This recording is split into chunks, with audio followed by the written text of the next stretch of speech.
다 같이 반갑게 인사할까요? 샬롬. 한 주 동안 승리하는 삶 보내셨습니까? 아멘. 주님께 속한 한 주를 보내셨습니까? 아멘. 주님을 부인하지 않는 한 주 보내셨습니까? 아멘. 아멘. 다시 한번 아멘. 네, 아마 조금은 주님께 오늘 고백하는 시간이 필요한 우리 마라나타 청년부가 많은 것 같아서 목소리가 좀 작지만 오늘 찬양을 통해서 또 주님께 고백하고 또 주님께 내 마음을 드리는 그런 시간이 되었으면 좋겠습니다. 첫 번째 곡 돌아서지 않으리 찬양하겠습니다. 어떠한 시련이 와도 수많은 유혹 속에도 신실하신 주님 약속만 붙들리라. 세상이 이해 못하고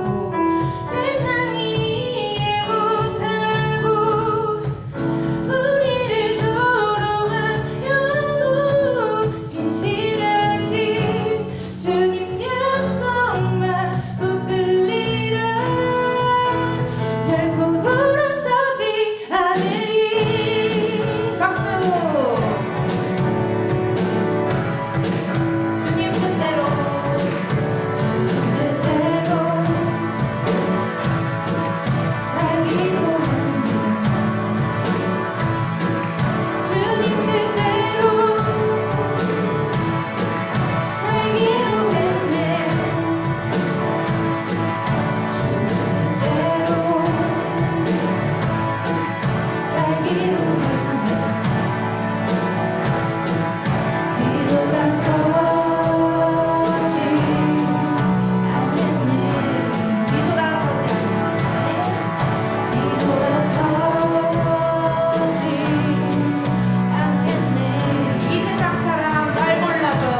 의지하지 않고 주님의 사랑 안에서만 살아가는 백성이 될 수 있도록 붙잡아 주시옵소서. 인도하여 주시옵소서. 아버지, 내 존재가 세상에 속한 자가 아니라 주님께 합한 자가 되게 하시고 내 모든 순간순간 함께 하시는 주님께 모든 것을 믿고 맡기며 나는 오로지 주님을 중심으로 가게 해달라고, 다른 유혹 속에서도 내가 승리하면서 주님께 합한 자로서 행동하며 나아갈 수 있게 해달라고 기도하는 시간 기도하는 시간 갖겠습니다. 기도하시겠습니다.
마태복음 4장 18절에서 22절 성경 교독하시겠습니다. 갈릴리 해변에 다니시다가 두 형제 곧 베드로라 하는 시몬과 그의 형제 안드레가 바다에 금을 던지는 것을 보시니 그들은 어부라. 말씀하시되 나를 따라오라. 내가 너희를 사람을 낚는 어부가 되게 하리라 하시니 그들이 곧 그물을 버려두고 예수를 따르니라. 거기서 더 가시다가 다른 두 형제 곧 세데데의 아들 야고보와 그의 형제요, 아니 그의 아버지 세데데와 함께 배에서 그물 깊은 것을 보시고 부르시니. 다 같이 읽겠습니다. 그들이 곧 배와 아버지를 버려두고 예수를 따르니라. 아멘. 기도하겠습니다. 사랑의 하나님, 감사합니다. 오늘도 귀한 성의를 우리에게 허락하여 주시고 주님 전에서 어떤 청년부 예배로 주 앞에 영광 돌릴 수 있도록 인도하여 주심을 감사드립니다. 하나님, 이 시간 예배를 드릴 때 주여 기뻐 받아주시옵소서. 어렵고 힘든 상황 가운데 주님의 전에 나왔습니다. 청년들의 마음과 청년들의 모습을 받아주시며 이들이 기쁜 마음으로 주 앞에 나올 때 주께서 은혜를 내려주시고 성령 충만한 시간 될 수 있도록 인도하여 주시옵소서. 또한 귀한 예물 드립니다. 주여 은혜 주시고 그 예물이 드리는 손길마다 복되게 하시고 그 예물이 쓰이는 곳마다 하나님의 나라를 위해 쓰일 수 있도록, 또한 주의 나라를 위해 귀하게 쓰일 수 있도록 은혜 더하여 주시옵소서. 또한 이 시간 말씀을 대언할 때 주님께서 함께하여 주시고 이 말씀이 청년들의 마음 가운데, 성도들의 마음 가운데 은혜가 되게 하시고 힘 있는 말씀으로 살아갈 수 있도록 붙들어 주시옵소서. 감사함의 모든 말씀 살아계신 예수 그리스도의 이름으로 기도드리옵나이다. 아멘. 할렐루야. 할렐루야. 많이 왔잖아요 오늘. 그렇죠? 많이 왔습니다. 많이 온 청년들 너무나 반갑고요. 또 오랜만에 온 청년들도 있고요. 어려운 상황이고 힘든 상황이지만 이렇게 주님 앞에 나온 여러분 축복하고 너무나 환영합니다. 오늘 함께 읽을 말씀 마태복음 4장 말씀을 가지고요, 믿음의 균형이라는 제목으로 함께 말씀을 나누어 보도록 하겠습니다. 여러분, 우리가 믿음 생활을 하다 보면 사회생활과 믿음 생활을 어떻게 배분하면서 살아야 할지 아마 고민을 해본 적이 있으실 것 같은데요. 예를 들어 우리 전체 삶을 배우로 봤을 때 내가 사회생활에는 몇 퍼센트를 할애해야 되고 내가 믿음 생활에는 얼만큼을 할애해야 정말 균형 있는 믿음 생활이고 우리의 삶일까라는 생각을 한 번쯤은 해봤을 것 같습니다. 이렇게 이야기하면 뭘 고민하십니까? 당연히 믿음이 100%죠 라고, 믿음 생활이 100%죠 라고 이야기하는 믿음 좋으신 분들도 계실 거고요. 반대로 현실적으로 6일은 밖에서 일을 하고 밖에서 학교를 다니고요, 하루만 교회를 나오니까 당연히 나의 사회생활이나 바깥의 생활을 더 많이 할애해야 되는 게 맞다라고 이야기하고 그게 옳다라고 이야기하는 현실적인 그런 분들도 분명히 계실 것 같습니다. 이런 상황을 보고 이런 모습을 보고 어떤 사람들은 뭐 광신자다, 너무 빠졌다라고 이야기도 하고요.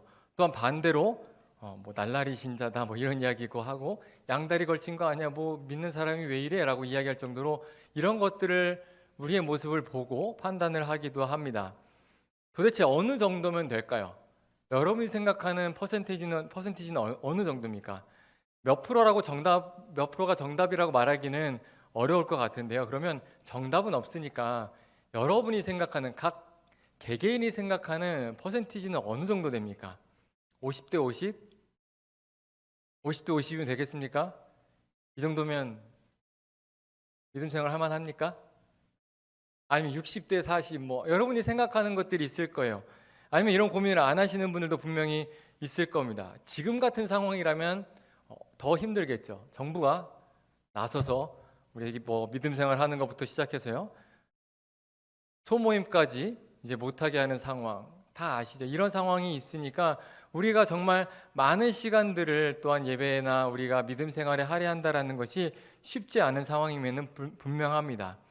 이렇게 이야기했지만 어려운 상황이라고 이야기했지만 분명히 주님께서 우리에게 원하시는 것이 분명히 있을 겁니다. 그것이 무엇인지 오늘 말씀을 통해 깨닫기를 원하고요. 또한 그런 은혜를 받는 축복의 시간이 되기를 축복합니다.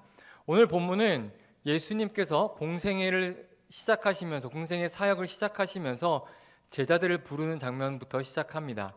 이 말씀은 마태복음뿐만 아니라 마가복음과 누가복음에서도 나타나는데요. 마태와 마가복음과 다르게 누가복음은 예수님이 제자들을 부르기 전에 이미 한 사건을 표현하고 있습니다. 다시 말해서 예수님이 제자들을 부르기 전에 이미 제자들은 예수님을 만났다라는 거죠. 그런 상황을 설명하고 있습니다. 그런 상황 가운데 이제 예수님께서 갈릴리 해변을 다니고 계신다라고 설명을 하고요. 그들을 만나는 장면을 표현을 합니다. 분명히 예수님께는 목적이 있었을 것입니다. 그 목적은 제자들을 부르기 위한 목적이었습니다. 그렇게 해변을 다니시다가 자신들의 일을 열심히 하고 있는 베드로와 그 형제인 안드레 두 형제를 만나게 됩니다. 그리고 그들에게 다른 설명 없고요. 바로 나를 따라오라라고 하십니다. 여기서 따라오다라는 말은 뒤를 따라간다라는 뜻이고요. 어떤 누구누구에 맞춰 행동하다라는 뜻을 가지는 단어가 바로 따라하다라는 동사입니다. 따라오다라는 동사입니다. 다시 말해서 그저 뒤를 따라가기만 하는 것이 아니라 앞서가는 사람, 누군가의 행동을 따라가고 그 행동에 맞춰 자신도 똑같이 행동하는 것을 의미합니다. 예수님께서는 자신의 일을 열심히 하고 있는 베드로와 안드레에게 따라오라고 하신 후에 뭐라고 이야기하냐면 내가 너희를 사람을 낚는 어부가 되게 하리라라고 이야기하죠.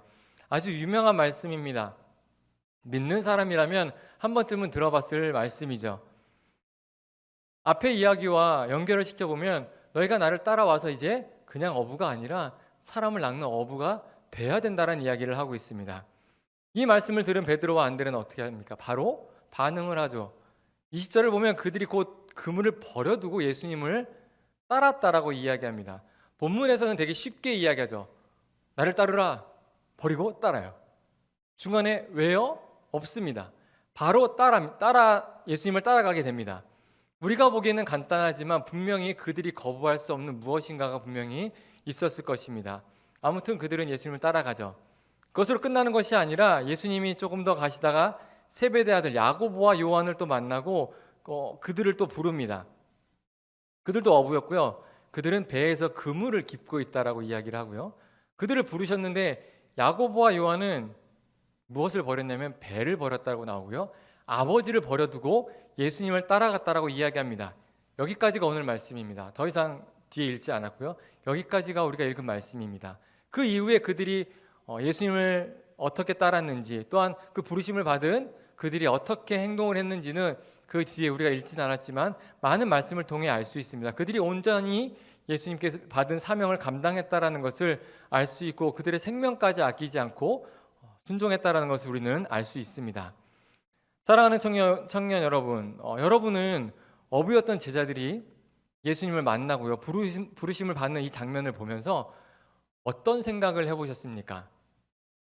어떤 마음을 먹어보셨나요? 만약 19절 말씀 나를 따라오라 내가 너희를 사람을 낚는 어부가 되게 하리라는 것이 이 말씀이 여러분에게 하시는 말씀이라면 여러분은 어떻게 반응하셨을 것 같습니까? 당연히 말씀은 저와 여러분에게 하는 말씀은 맞아요. 그런데 이렇게 여러분에게 이야기한다면 어떨 것 같습니까? 뭐 19절 말씀은 그렇다 쳐요. 하도 많이 들으니까 나는 사람을 낚는 어부가 돼야지라고 한 번쯤은 기도하면서 기도를 해볼 만한 말씀이니까 이 정도는 넘어가고요. 그렇다면 19절 말씀은 20절 말씀은 어떨까요? 20절 말씀은 그들이 곧 그물을 버려두고 예수를 따르니라라고 이야기합니다. 22절도 비슷한 내용이 나오죠.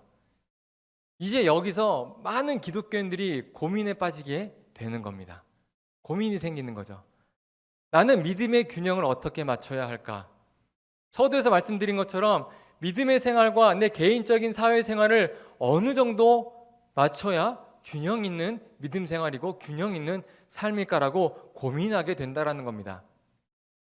이것을 오늘 말씀과 연결시켜 보면 베드로와 안드레는 자신들이 갖고 있던 생업이 달린 그물을 버리고 쫓아가고, 그 다음에 야고보와 요한은 자신의 생업이 달린 그물뿐만 아니라 배도 버리고 또 사랑하는 가족도, 아버지도 버려두고 쫓아간다라고, 따라간다고 하니 우리는 무엇을 버려야 되고 우리는 어느 정도 따라가야 할까라고 고민을 하게 된다라는 겁니다. 우리가 버려야 할 것이 무엇인지 고민하게 될 수 있다라는 겁니다. 여러분에게도 고민거리 아닙니까 혹시? 많은 고민거리가 아닐 수도 있어요.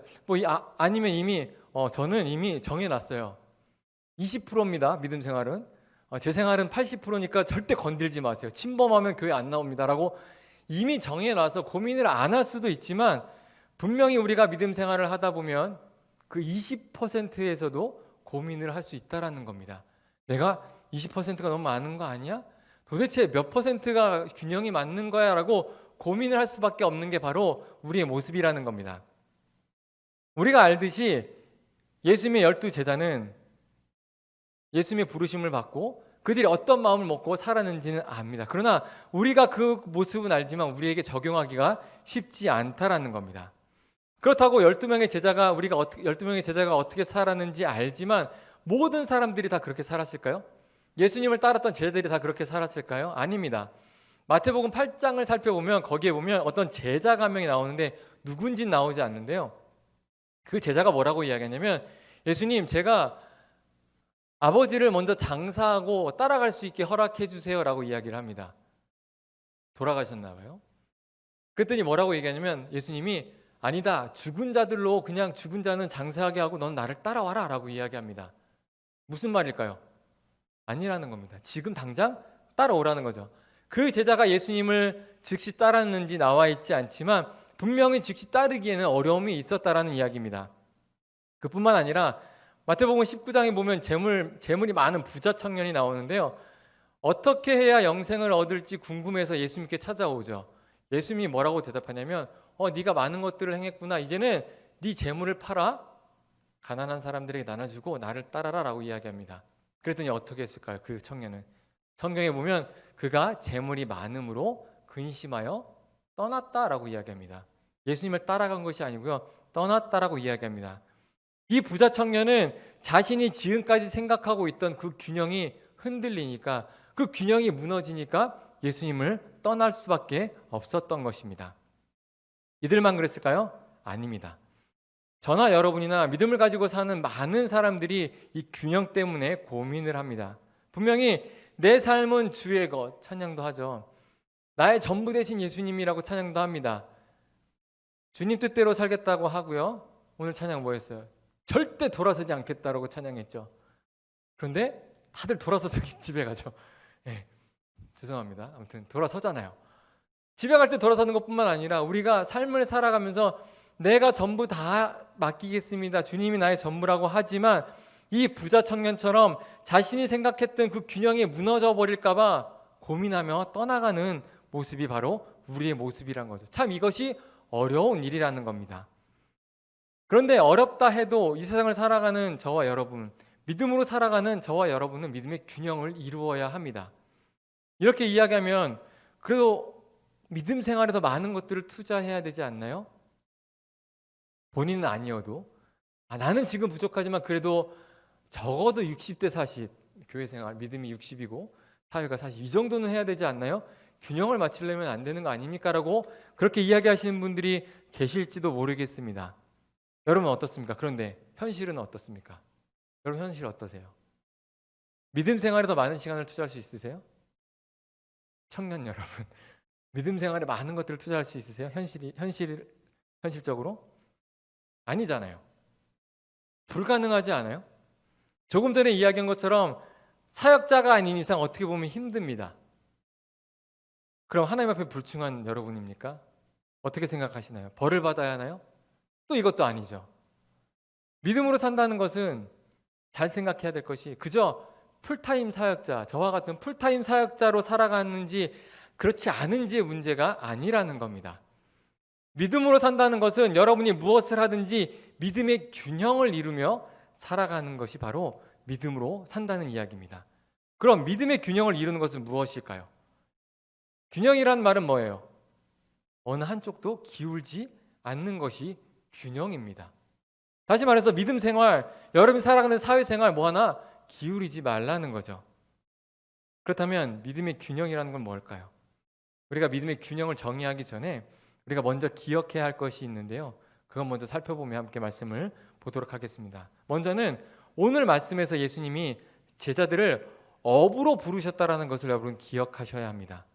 19절 말씀 보면 내가 너희를 사람을 낚는 어부가 되게 하리라 라고 이야기하시죠. 이 말씀에서 왜 사람을 낚는 어부로 만들겠다고 이야기하셨을까요?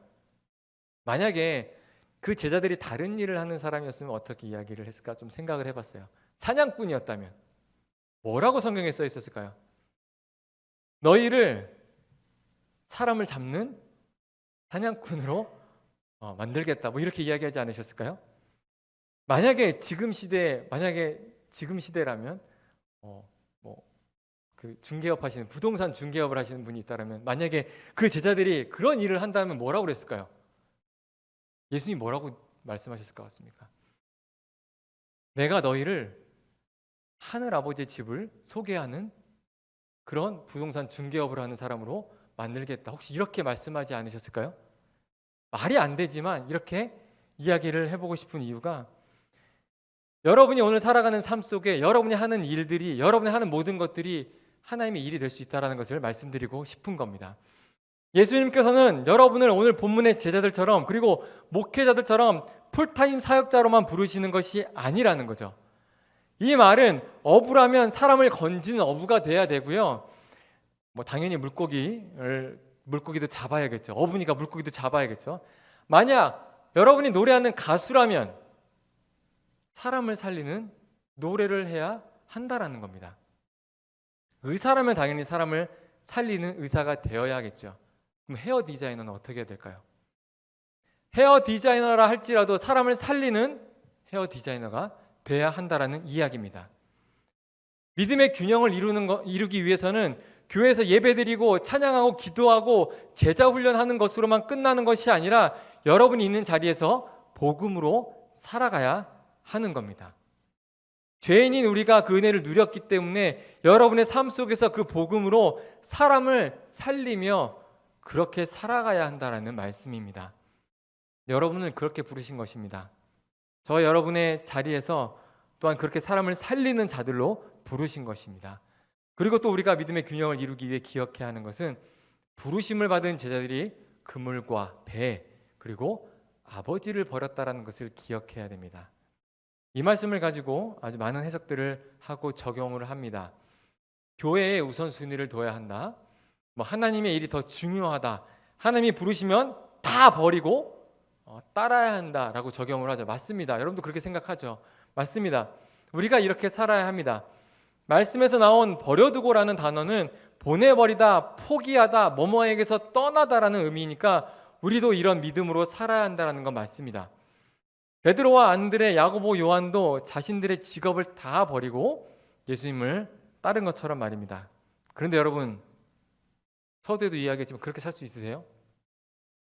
여러분이 지금 복음을 전하고 싶고 말씀대로 살고 싶다고 직업도 버리고 학업도 버리고 가족도 버리고 예수님을 따를 수 있으십니까?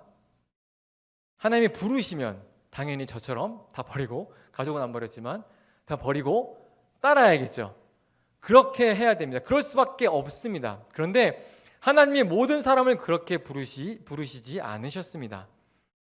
제자들이 버렸던 것, 제자들이 버릴 수밖에 없었던 것은 단순히 자신들의 직업을 버린 것이 아닙니다.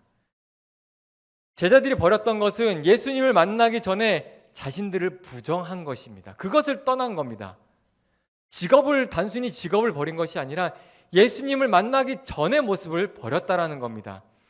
예수님을 만나기 전에 그저 물고기 잡는 일이 전부였고 세상의 일이 전부였던 자신들을 이제 그곳에 버려두고 예수님을 따라갔다라는 겁니다.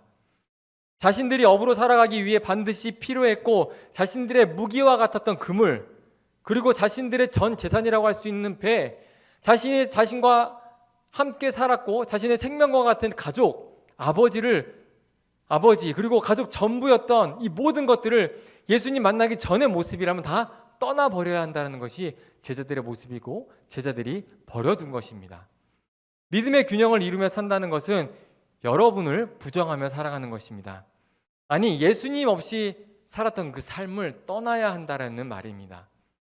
어부 아닌 대통령이라 할지라도 예수님 없는 삶을 산다면 그냥 버려두고 예수님을 따라야 합니다.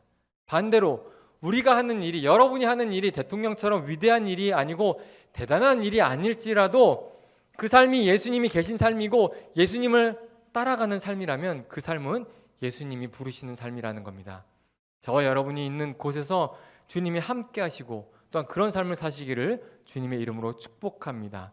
그리고 믿음의 균형을 이루기 위해서는 예수님을 따라야 한다라고 오늘 말씀합니다. 예수님께서는 제자들을 부르시고 나를 따라오라고 말씀하시죠. 그러니까 제자들은 모든 것을 다 버리고 따라갑니다. 20절에 보면 예수를 따르니라, 22절에도 예수를 따르니라라고 말씀합니다. 따라가다라는 것, 이것은 제자들에게 있어서 당연한 겁니다. 여러분 안 그럴까요? 여러분이 생각하는 스승, 선생들이 있다면 당연히 따라가야겠죠. 그런 모습도 따라가야 하는데 예수님의 제자라면 당연히 따라가야 합니다. 당연히 해야 하는 행동입니다. 조금 전에 말씀드린 것처럼 따라가다가 누구의 뒤를 따라간다는 의미를 넘어서 누구누구에 맞춰 행동하다라고 하는 의미라고 말씀을 드렸는데요. 이 의미를 포함하고 있다고 말씀드렸습니다. 그래서 예수님이 나를 따라오라고 하는 말씀은 뭐냐면 나에게 맞춰 나처럼 행동하라라는 겁니다. 그렇게 따라야 한다라는 뜻입니다. 오늘 부르심을 받은 제자들은 그렇게 살았습니다. 예수님이 가는 곳에 그들이 똑같이 갔고요. 예수님이 머무시는 곳에 그들도 머물러 있었습니다. 때로는 예수님이 기도하실 때 졸면서 깨어있지 못할 때도 있었고요. 예수님이 십자가에 달리실 때 다 도망가기도 했습니다. 그러나 결국 그들은 예수님을 따랐고요. 거꾸로 십자가에 달려 죽었고요. 더 심한 모습으로 순교하며 복음을 위해 살았습니다. 그들의 생명을 복음을 위해 버렸던 것입니다. 사랑하는 청년 여러분, 예수님을 따라 살고 있습니까? 여러분 너무 멀리 가지도 말고요. 지금 대한민국의 기독교인들, 전 세계 말고요, 이스라엘 말고 어딘 말고요, 선교사들 말고요, 대한민국에 살고 있는 믿음의 사람들이 예수님을 따라 살고 있습니까? 혹시 우리가 예수님을 따라가는 것이 아니라 예수님이 우리를 따라오기를 원하고 그렇게 바라며 살고 있지 않습니까? 여러분, 제자들이 예수님을 따랐던 삶은 무엇일까요? 일주일 내내 풀타임 사역을 하는 걸까요? 제자들처럼? 아니면 그런 사역자들처럼? 아니면 이단들처럼 직업, 재산 다 버리고 교회에서 살다시피 하면 예수님을 따르는 겁니까? 남들이 뭐라 하던 교회 이익만 챙기고 우리끼리 모여서 찬양하고 기도하고 예배드리고 그냥 우리만 좋으면 그게 예수님을 따르는 겁니까? 아닙니다. 이렇게 살아간다고 믿음의 생활의 퍼센티지가 올라가는 것이 아닙니다. 그렇다고 세상을 다 끊고 살아가는 것만으로도, 그렇게 살아가며 따라가고 다 버리고 이곳에만 있는다고 해서 이것이 예수님을 따르는 삶이 아니라는 겁니다. 믿음으로 살아간다는 것은 믿음의 균형을 이루며 살아가야 합니다. 이것이 바로 믿음으로 살아가는 모습입니다. 믿음의 균형을 이루며 살아가기 위해서는 여러분이 살아가는 현장에서도 믿음으로 살아가야 한다는 이야기입니다. 전능하시고 안 계신 곳이 없는 하나님께서 여러분이 살아가는 현장에서 나를 따라라 라고 말씀하실 때, 여러분이 살아가는 그 학교에서 나를 따라오라고 말씀하실 때 따라가야 한다는 거예요. 그냥 교회에서 따라가겠습니다 찬양하고 기도하고 끝나는 것이 아니라 여러분이 살아가는 삶 속에서 예수님이 부르실 때 따라가야 한다는 겁니다. 그런데 하나님께서 여러분의 삶에 들어와 나를 따라오라고 하실 때 여러분 뭐라고 이야기합니까? 아니요, 여기는 제가 더 잘 압니다. 이 학교에서 공부하는 거는 제가 좀 알거든요. 저만큼 이만큼 이 내용을 아는 사람 없으니까요. 이번에는 계시고요. 이번에 예수님 좀 따라오셔야 할 것 같습니다. 여러분 그러지 않으세요? 이거 제 전공이에요, 예수님. 제가 이만큼 할 줄 알아요. 그러니까 예수님은 그냥 뒤에서 조금만 도와주시면 돼요. 이 회사 일은 저 말고는 할 사람이 없어요. 제가 충분히 가능합니다. 그러니 이번만은 그냥 놔두시고요. 그냥 조금만 도와주시면 됩니다라고 여러분의 삶 속에서 그렇게 살아가지는 않으십니까? 여러분이 이렇게 말하면서 믿음과 여러분의 삶을 분리하지 않으며 살아간다고 이야기할 수 있습니까? 여러분 예수님처럼 살겠다고 이야기하고 제자들처럼 예수님을 따르겠다라고 우리가 이곳에서 고백하지만 그저 말만 그렇게 하진 않습니까? 여러분의 삶 속에서는 예수님을 따르는 것이 아니라 예수님이 나를 따르기를 원하면서 나는 예수님의 제자로 살기를 원하고 나는 사람 낚는 어부가 되기를 원하고, 이것이 믿음의 균형을 이루는 것이라고 생각하십니까? 그저 말만 하지 않으셨습니까? 사랑하는 청년 여러분, 예수님을 따라 살아가면 그곳에는 반드시 여러분이 어디에 있든지 간에 그곳에는 반드시 하나님의 일이 일어납니다. 예수님을 따라가면 놀라운 역사가 일어납니다. 여러분 어떻습니까? 그럴 것 같지 않으세요? 예수님을 따라가면 분명히 하나님의 일을 볼 수 있는데요, 우리가 그렇게 살지 않았어요. 여러분 그렇게 안 해봤잖아요. 예수님처럼 살고 예수님을 따라 산다고 해놓고 그렇게 안 해봤지 않습니까? 예수님을 따라 산다고 하면서 성전에서 장사하는 사람들을 내쫓으시고 분노하시면서 그들에게 강도의 소굴로 만든다고 화를 냈던 그 모습으로 세상을 향해 분노하고 그들을 정죄는 했지만 그들을 위해 십자가에 달리시고 사랑하신 그 사랑은 따라하지 못하면서 살지 않았습니까? 한 이방 여인에게 개 취급을 하면서 너에게 줄 것이 없다라고 하는 그 예수님을 바라보면서 이방인들처럼 세상을 향해 정죄하면서 너에게 줄 것이 없다라고 그렇게 떠들긴 했지만, 이것이 예수님을 따라 사는 삶이라고 했지만 진정 그들을 사랑하고 죽어가는 자들을 위해 예수님이 버리신 그 사랑은 따라하지 않으면서 예수님을 따라 살았다라고 여러분 얘기하진 않았습니까? 사랑하는 여러분, 세상과 분리되어 사십니까? 이곳에서의 사랑과 세상에서의 사랑이 다른가요? 이곳에서 나타나는 하나님의 일과 세상에서 나타나는 하나님의 일이 다릅니까? 여러분에게 그렇게 나타나지 않습니까? 그것은 예수님을 따르는 삶이 아닙니다. 그것은 큰 믿음도 아니고요, 믿음의 퍼센티지가 큰 것도 아닙니다. 믿음으로 사는 것은 믿음의 균형을 이루는 겁니다. 그리고 믿음의 균형을 이루는 것은 양쪽의 무게를 저울질하는 것이 아니라 하나가 돼야 하는 겁니다. 만약에 여러분이 믿음의 균형을 이루겠다라고 믿음과 여러분의 삶과 저울질하고 있다라면 그 균형은 깨질 수밖에 없습니다. 완전한 균형을 이루기 위해서 내가 열심히 해보고 아니야 이 정도면 될 거라고 재기 시작하면 그 균형은 깨지기 마련입니다. 완전한 균형을 이루기 위해서는 그 균형이 하나가 돼야 됩니다. 여러분의 믿음의 삶, 여러분이 살아가는 세상의 삶이 하나가 돼야 균형을 이룰 수 있는 겁니다. 주님이 주신 믿음이 우리의 삶과 사회생활에서도 나타나야 한다는 겁니다. 여러분이 살아가는 삶과 현장에서 예수 그리스도의 믿음으로 그 삶이 믿음으로 해석되어야 한다라는 이야기입니다. 사랑하는 청년 여러분, 믿음의 삶은 그저 부분이 아닙니다. 여러분의 전생애를 믿음으로 사는 것이 그것이 믿음의 삶입니다.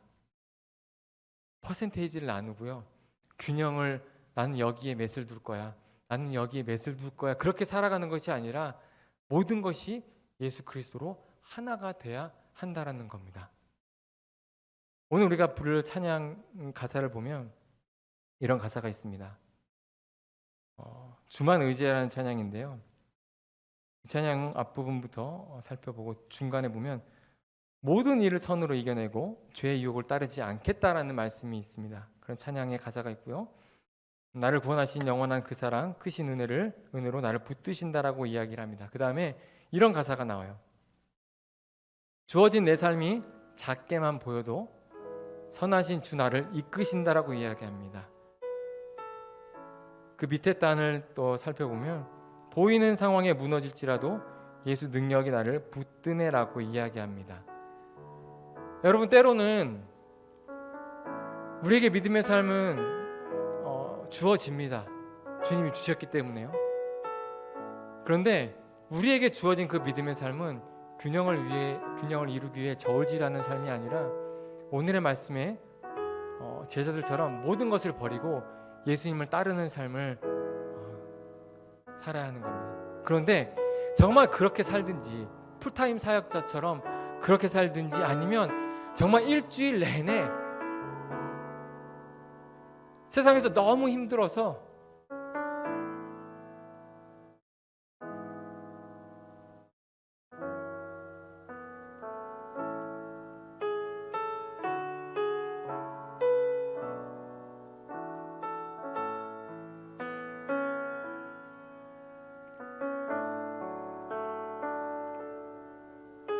그렇게 살다가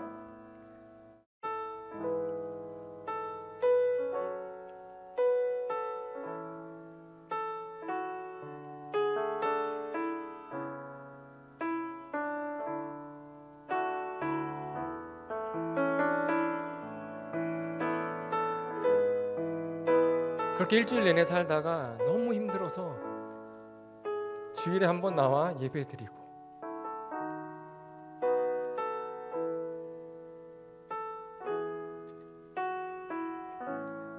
그렇게 산다고 믿음의 삶이 아닌 게 아닙니다.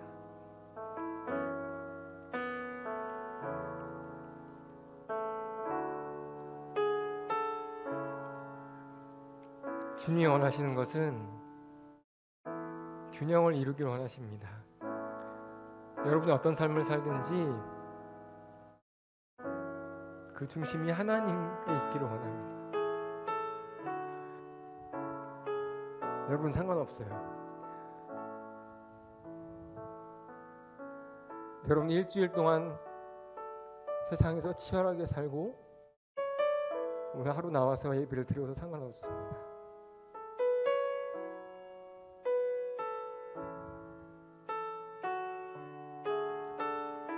여러분의 마음이 주님을 향한다면 그것이 주님이 원하시는 삶입니다. 그 찬양하겠습니다.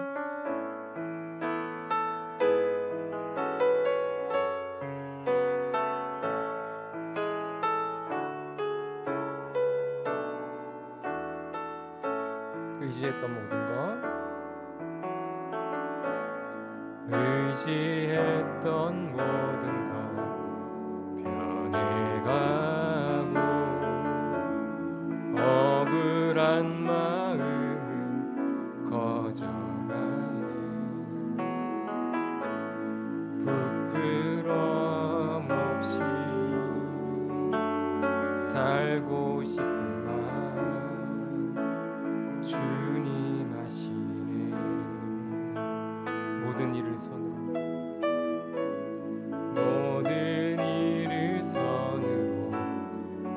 이겨내고 죄의 유혹을 따르지 않네 나를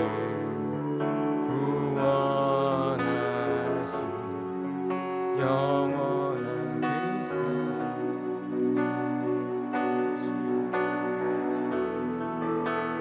날 붙드시네 주어진 내 삶이 작게만 보여도 선하신 주 나를 이끄신 몸의 중심을 보시는 주님만 따르네 날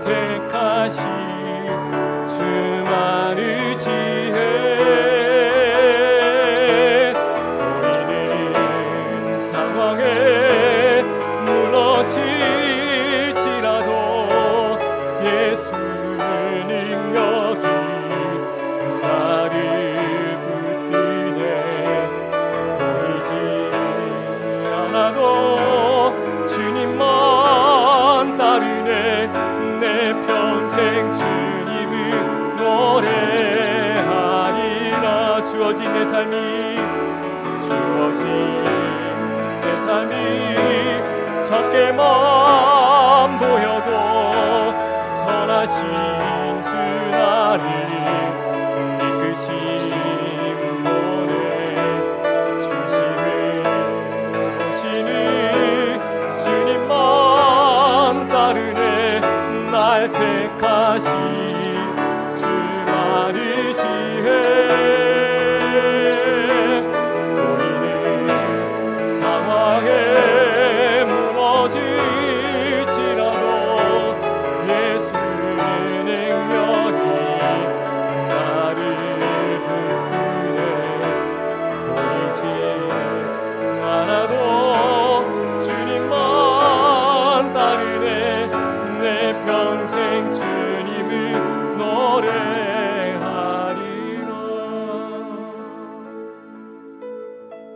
이렇게 기도하겠습니다. 하나님, 주님이 우리를 부르심을 우리가 고백합니다. 주님이 우리를 부르셔서 믿음의 삶을 살아가게 하심을 감사합니다. 그러나 때로는 우리가 그 균형을 잡기 위해 세상과 믿음을 저울질하며 마치 그것이 정답인 것처럼 살아갈 때가 너무나 많습니다. 우리를 용서하여 주시옵소서.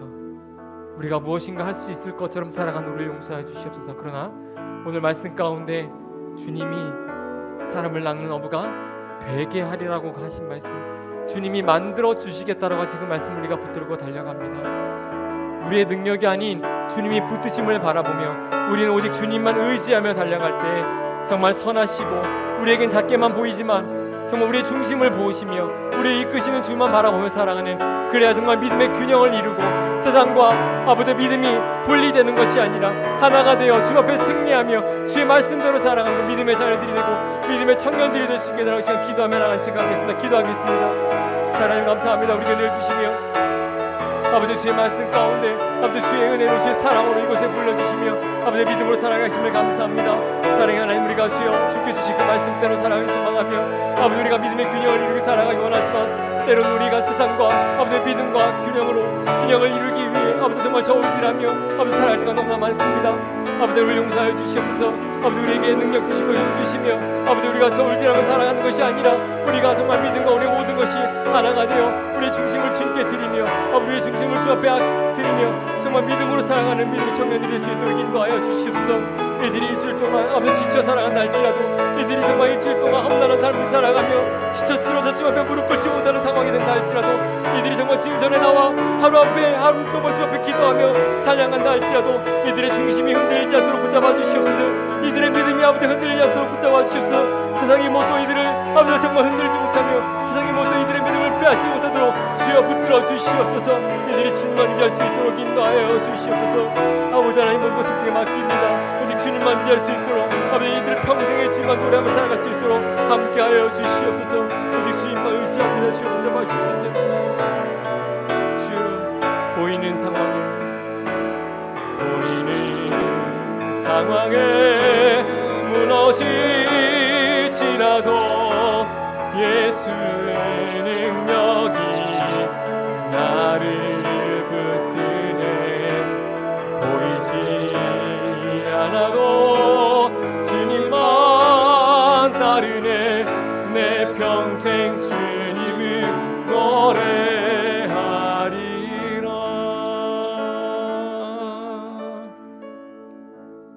하나님 아버지 감사합니다. 혼란과 어지러운 세상 가운데 살아가게 하시다가 이렇게 주님 전에 나와 찬양케 하시고 예배케 하시며 주님 앞에 부르짖을 수 있도록 인도하심을 감사합니다. 하나님, 그러나 우리가 믿음의 균형을 이루겠다고 하고 주님 주시는 믿음으로 살아가겠다고 하지만 세상과 우리의 믿음의 삶을 저울질하며 살았습니다. 용서하여 주시옵소서. 우리의 기준으로 저울질하며 그것이 마치 정답인 것처럼, 그것이 완벽한 균형을 이룬 것처럼 살아갈 때가 너무나 많았습니다. 용서하여 주시옵소서. 이제는 저울질하는 것이 아니라 하나 되게 하셔서 우리가 세상에 살던, 우리가 교회에서 주를 찬양하던 우리의 중심을 주님께 드리는 그런 믿음의 삶을 살아갈 수 있도록 함께하여 주시옵소서. 또한 그렇게 만들어 주시겠다, 그렇게 하시겠다라고 하신 주의 그 음성을 듣고 주님께 모든 것 의지하며 살아가는 믿음의 청년들이 될 수 있도록 인도하여 주시옵소서. 한 주간의 삶도 지켜주시고 눈동자와 같이 주님께서 보살펴 주심을 믿사오며 이 모든 말씀 살아계신 예수 그리스도의 이름으로 기도드리옵나이다. 아멘. 이제는 우리 주 예수 그리스도의 은혜와 하나님 아버지의 그 크신 사랑과 성령 하나님의 교통교제 역사하심이 세상과 믿음을 저울질하며 균형을 이루겠다라고 믿음 없는 삶을 살아가는 것이 아니라